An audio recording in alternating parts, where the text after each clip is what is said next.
Nothing just happens. Storms. There's all types of storms. I'm not talking about the storms that rain down water and lightning and thunder and all of that. I'm talking about the storms that other people can't see.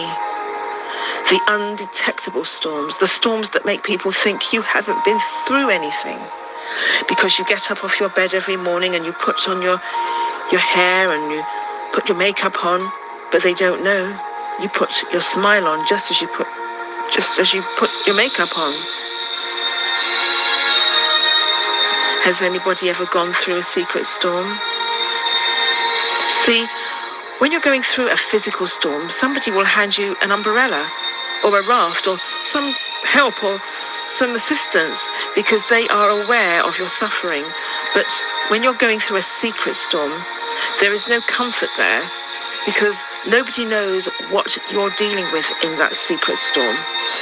They are jealous of the car you're driving, not knowing that it's behind, 2 payments behind.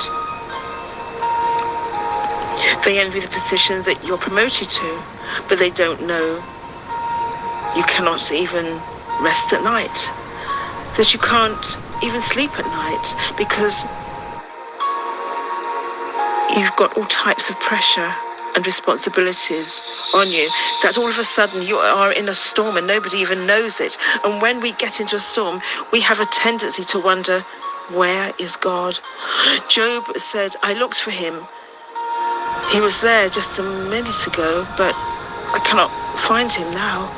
I looked on my right side, I couldn't find him there. I looked on my left, I couldn't find him there. Where is God in this storm? This is because we buy into the notion that if God was with us, we wouldn't have a storm.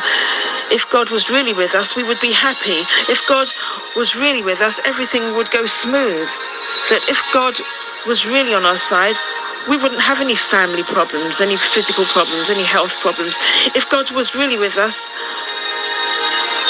if God were really with us, all deals would be made. How could God put us in this space? How? God said, I cannot figure it out. How could my kids die? And God say to me, he's with me. How could my house be on fire? And God says, he's with me. I looked for him. I looked for him. On all sides, I couldn't see him.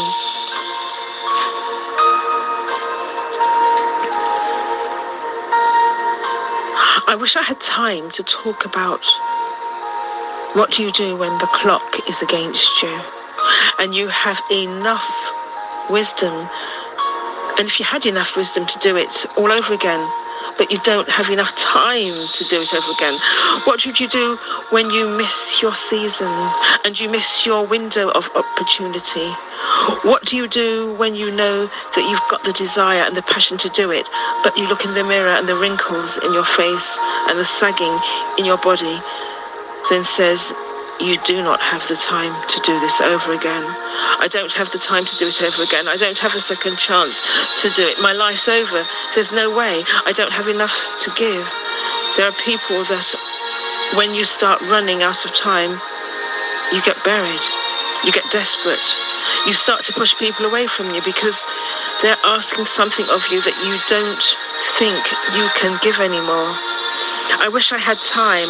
At this age and at this stage, there is a reason why it happens, and especially at this level in life. It is not a mistake. It is not an accident.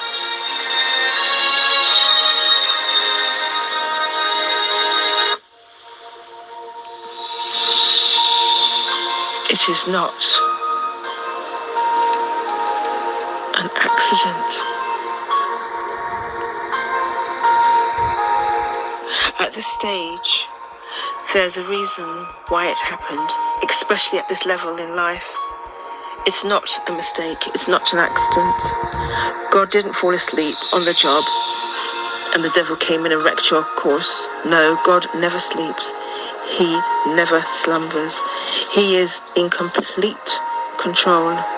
And he knows where you are, and he knows how holy you are.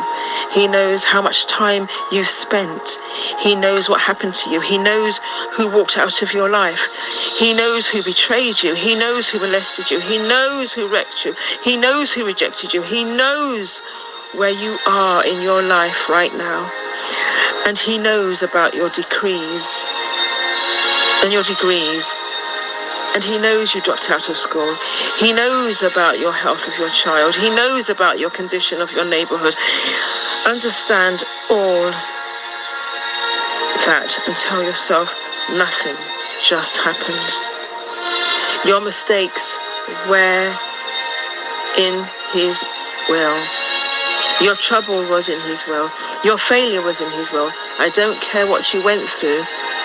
David didn't see him. I looked on the right, he didn't see him. I looked behind me, he didn't see him. I thought he said he had my back. I looked in front of me. I thought he would lead the way, but I didn't see him.